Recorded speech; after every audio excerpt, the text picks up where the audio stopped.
हमारी रोज़ की ज़िंदगी में हम बस अपनी प्रश्नों के उत्तर ढूंढते रहते हैं। ज़्यादातर लोगों का जो दुख है वो कुछ इस कारण है कि मन अशांत रहता है, मन हमेशा विचलित रहता है और उनको ये समझ नहीं आता कि हम ऐसा क्या करें जिससे माइंड काम हो जाए। तो हम ढूंढते हैं, तरीके ढूंढते हैं, प्रैक्टिसेस ढूंढते हैं जिससे हमें कुछ शांति का एहसास हो। योग करते हैं, ध्यान करते हैं, तप करते हैं, और भी कई तरीके हैं जिनसे मन को एक तरफा किया जा सकता है।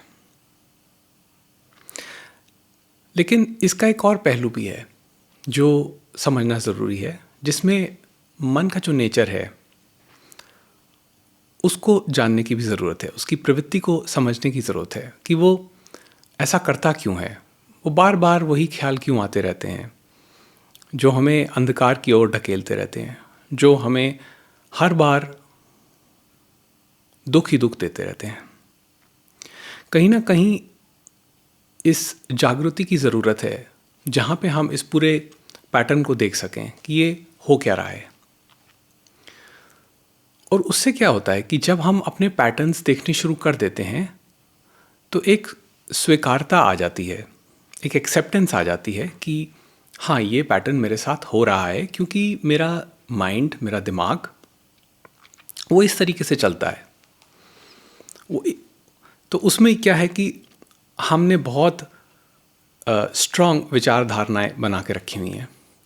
ज़िंदगी ऐसी होनी चाहिए, मुझे ज़िंदगी में ये मिलना चाहिए, वो मिलना चाहिए, मेरे रिलेशनशिप्स अच्छे होने चाहिए, मेरा काम अच्छा होना चाहिए, मुझे अपने काम में, बिज़नेस में भी सक्सेस चाहिए, और मुझे अपने रिलेशनशिप्स में भी अच्छे से अच्छा रिलेशनशिप चाहिए, मुझे बहुत अच्छा साथी चाहिए जो मुझे प्यार करे, मेरा रिश्ता मेरे माँ बाप से बहुत अच्छा रहे, मेरा रिश्ता मेरे बच्चों से, मेरे दोस्तों से बहुत अच्छा रहे। तो हम एक आइडियलिस्टिक लाइफ जीने की कोशिश करते हैं। कहीं ना कहीं ये इतना ज़्यादा प्रेशर क्रिएट कर देता है कि दिमाग पे बहुत ज़ोर पड़ने लग जाता है कि कहीं ऐसा तो नहीं कि हम कुछ ऐसा कर रहे हैं जो हमारे अपने नेचर के अगेंस्ट जा रहा है। तो धीरे धीरे क्या होता है कि जैसे ये स्वीकारता आती जाती है कि हाँ, मेरे ये पैटर्न्स हैं, तो इसकी बजाय कि मैं इन पैटर्न्स को बदलने की कोशिश करूं, मैं सिर्फ इन पे ध्यान डालता हूं। मैं सिर्फ देखता हूं कि ये पैटर्न कैसे कैसे यू नो कैसे मेरी ज़िंदगी को अफेक्ट कर रहे हैं और कैसे इनकी वजह से मेरे रिश्तों में दरार पड़ रही है, मेरे काम में विघ्न पड़ रहा है, मेरी क्रिएटिविटी जो है वो एक अच्छे स्तर पे नहीं है।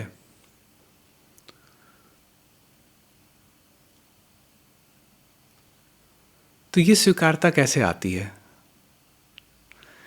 एक बार रमेश पालसेकर के यहाँ एक ड्राइवर आए, मतलब एक आदमी था जो कि ड्राइवर की नौकरी कर रहा था किसी घर में। वो आया और उन्होंने रमेश पालसेकर से कहा कि भाई, मैंने सुना है कि आप संत हैं, तो मेरा एक बहुत बड़ा दुख है जिसकी निवृत्ति आप करें, थोड़ा मुझे मार्गदर्शन दें। तो रमेश जी ने कहा, ठीक है, बताओ क्या क्या दिक्कत है। तो उसने कहा कि मुझे ये नौकरी करते हुए कई वर्ष हो गए हैं और मैं इन वर्षों में कुछ खास बना नहीं पाया, ना कोई बहुत अच्छा घर बना पाया, ना बहुत अच्छा परिवार रख सका। तो मुझे ऐसा लगता है कि मैं लाइफ में फेलियर हूँ। मुझे लगता है कि मैं कुछ भी अच्छा नहीं कर सका, ना अपने परिवार के लिए, ना अपने लिए। तो मुझे अंदर एक ऐसा भाव मेरे अंदर हीनता का भाव मेरे अंदर पैदा हो रहा है। तो मैं क्या करूं, उसको कैसे, मतलब ऐसा क्या करूं जिससे वो भाव चला जाए हीनता का। तो रमेश जी ने उसको एक बड़ा सिंपल सा उत्तर दिया। उन्होंने कहा कि ठीक है, तुमने जो करना था तुमने किया, अब ये बताओ क्या तुम इस चीज़ को स्वीकार कर सकते हो कि ऐसे ही ज़िंदगी है और शायद ऐसे ही चलेगी। अब ये सुन के वो ड्राइवर थोड़ा तिलमिला गया, क्योंकि उसको ऐसे लग रहा था कि संत बैठे हैं और वो कुछ ज्ञान देंगे, वो कुछ बड़ी बात बताएंगे जिससे कुछ हो जाएगा, जिससे मेरा उद्धार हो जाएगा। लेकिन उन्होंने ये कहा कि परिस्थिति जैसी है उसको वैसे स्वीकार करो। और उस स्वीकारता में अहंकार टूटने लग जाता है। जैसे जैसे परिस्थितियों को हम स्वीकार करते हैं, जैसे वो प्रस्तुत हो रही हैं वैसे ही उनको स्वीकार करते हैं, वैसे वैसे अहंकार का जो पूरा स्ट्रक्चर है वो टूटने लग जाता है। ये आसान नहीं होता, इसमें दर्द होता है, इसमें दुख होता है बहुत। क्योंकि जो पहाड़ आपने बचपन से बनाए हुए हैं, जो विचारधाराएं आपने बहुत पुराने वक्त से बना रखी हैं, जब उनमें दरार आती है तो दर्द का होना तो है ही, वो तो होगा ही।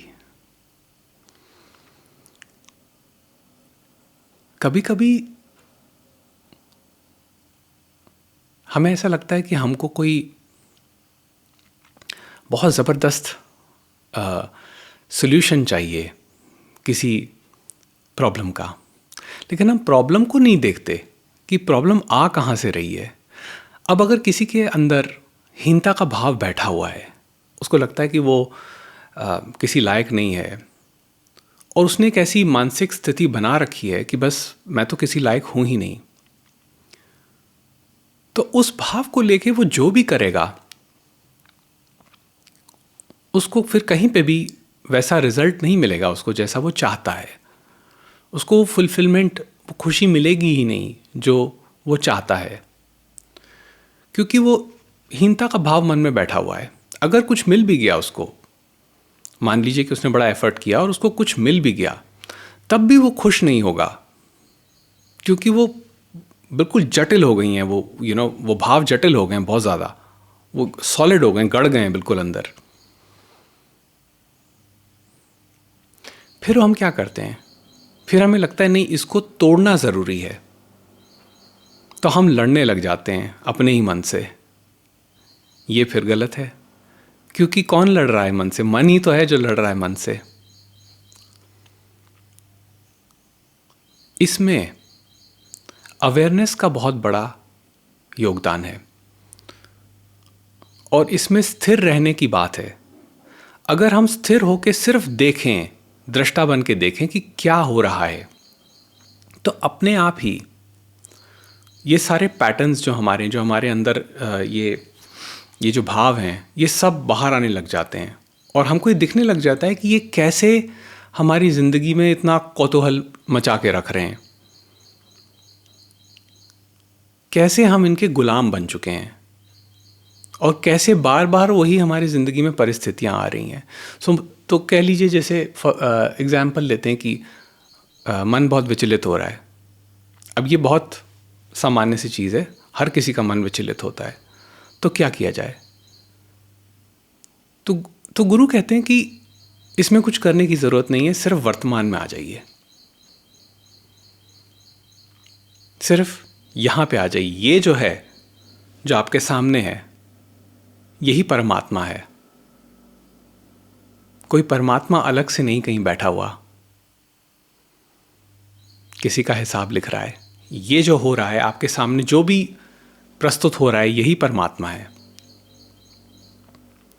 इसी को बस देखो, और इसी में आपको सब सॉल्यूशंस भी मिल जाएंगे, और आपको ये भी दिख जाएगा कि आपकी जो प्रॉब्लम्स हैं वो कितनी नकली हैं, वो भी इस मायाजाल का ही हिस्सा है।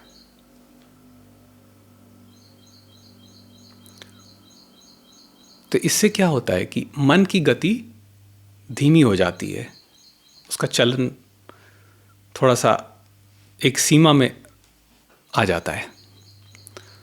तो आप एक तरह से वर्तमान में ज़्यादा जीने लग जाते हैं और भविष्य में नहीं। एक काल्पनिक सोच में नहीं कि हाँ मैं कल ये कर लूँगा तो मैं ये बन जाऊँगा, मेरे साथ वो हो जाएगा। ज़्यादातर लोगों के साथ दिक्कत यही है कि वो एक कल्पना में जीते हैं कि मैं ये कर लूँ, मैं इतना पैसा कमा लूँ, मैं इतना मुझे कोई बहुत अच्छा साथी मिल जाए, मेरा प्रमोशन हो जाए, मेरी वो बिज़नेस डील हो जाए, फिर मैं ये करूँगा वो करूँगा। तो ये जो सारी सोच है ये आपको वर्तमान से हटा देती है। तो ये एक तरीके से आपका मन और विचलित होने लग जाता है ये सोच सोच के कि अब मैं क्या करूं। ये जो करने वाली बात है जिसमें हम ये सोच के बैठे हुए हैं कि जो मैं चाहता हूं वही वैसे ही होना चाहिए, परिस्थितियां वैसी ही होनी चाहिए,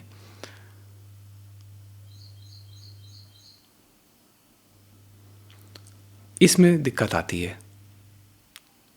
इसमें हमारी खुशी चली जाती है, इसमें हमारा संतोष चला जाता है। तो हमको स्थिरता कहाँ मिलती है? हमको स्थिरता हमेशा वर्तमान में मिलेगी, किसी गति में नहीं मिलेगी। अगर हम अपने पास्ट को लेकर बैठ जाएंगे कि मैंने ये किया, मैंने वो किया, मेरी ज़िंदगी में अच्छा हो सकता था अगर मैं ये कर देता, वो कर देता। मैं एक बार किसी से बात कर रहा था, तो उनसे बात करते हुए उन्होंने ये कहा कि मेरे पिताजी के साथ बहुत ख़राब रिश्ता रहा है। और वो मुझे जिन व्यक्ति से मैं बात कर रहा था वो मुझे कहती कि काश मैं अपने पिताजी से एक अच्छा रिश्ता बना के रख सकती। मुझे आज तक मुझे अभी तक उसका दुख है उस बात का कि मैं उनसे अच्छा रिश्ता नहीं बना सकी। और अब उसके पिताजी से कोई बात नहीं थी, तो उनको लगता था रिश्ता टूट चुका है, उसमें दरार आ चुकी है। और वो बार बार उसी पास्ट में जाके उन्हीं चीज़ों को याद करते रहते। अगर मैं अच्छा कर लेती, और अगर मैं उनको ये कह देती, अगर मैं उनके लिए ये कर देती तो कितना अच्छा रहता। तो ये क्या हो रहा है? ये फिर हम गति में हैं। अब वो जो हो चुका है वो तो हो चुका है, लेकिन इसमें एक और चीज़ समझने की ज़रूरत है कि जो हुआ आपके पास्ट में वो वैसे ही होना था। आप चाह कर भी उसको नहीं बदल सकते थे, क्योंकि आज जो आपके साथ हो रहा है वो होने के लिए पास्ट में जो आपके साथ हुआ वो भी वैसे ही होना था। तो जो भी दुख आपने अपने पास्ट में एक्सपीरियंस किए हैं वो आपको आज इस पथ पर लेके आए जहाँ पे आप सोच सकते हैं, चिंतन कर सकते हैं कि आखिर पहले तो आप दुख को देख पा रहे हैं, समझ पा रहे हैं। दुनिया में इतने लोग हैं जो अपना दुख ही नहीं देख पाते,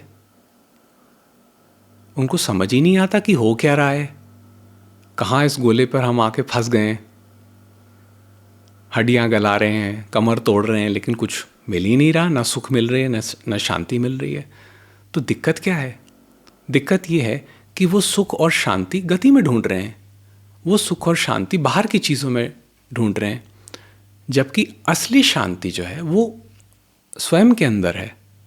स्वयं का स्वरूप शांति है। उसको ढूंढना नहीं है, उसको बस देखना है, समझ लेना है, तो अपने आप सब पता चल जाएगा। लेकिन उसके लिए मन को समझना ज़रूरी है पहले, क्योंकि मन मायाजाल का हिस्सा है। जब तक मन जटिल है, जब तक मन स्ट्रांग है, तब तक हमेशा हमारे पैटर्न्स एक्टिवेटेड रहेंगे, और उस एक्टिवेशन की वजह से हमारे रिश्तों में दिक्कतें आएंगी। हमारा एक जैसा ही बिहेवियर रहेगा हमेशा। तो कभी हम गुस्से में जिएंगे, कभी हम एंग्शियसनेस में जिएंगे, कभी हम दुखों में डूबे रहेंगे, और ये सारी गति चल रही है यहाँ से वहाँ। काश मैं ये कर लेता, काश ऐसा हो जाए।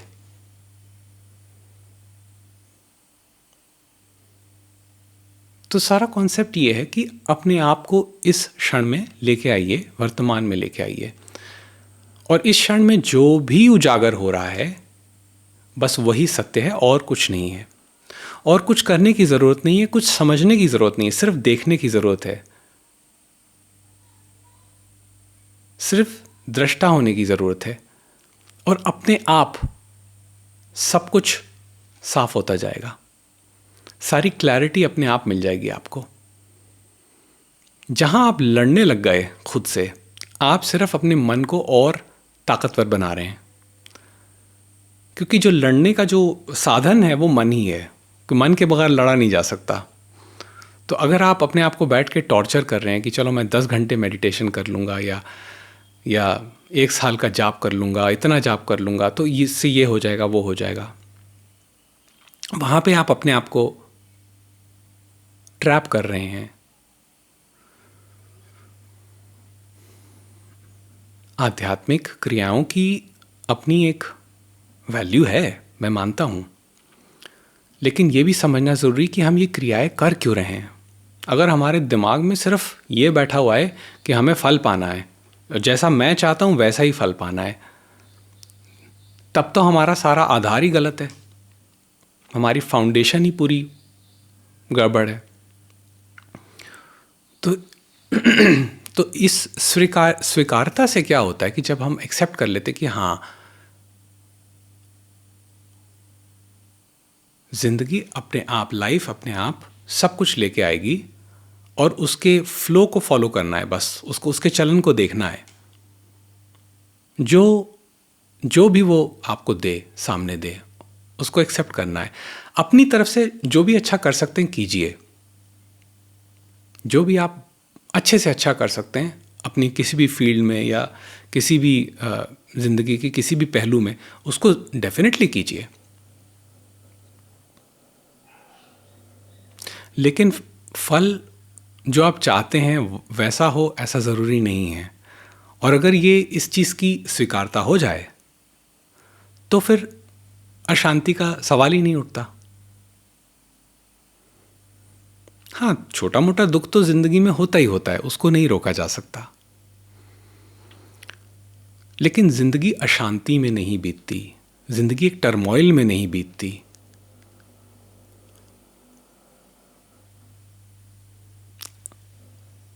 स्वीकारता से अहंकार टूटता है, और जैसे जैसे अहंकार टूटता है, ये मन की सारी तरें जो हैं ये एक एक करके ढहती जाती हैं, और उसके बाद एहसास होता है अनंतता का, जो आपका स्वरूप है, शांतिपूर्ण।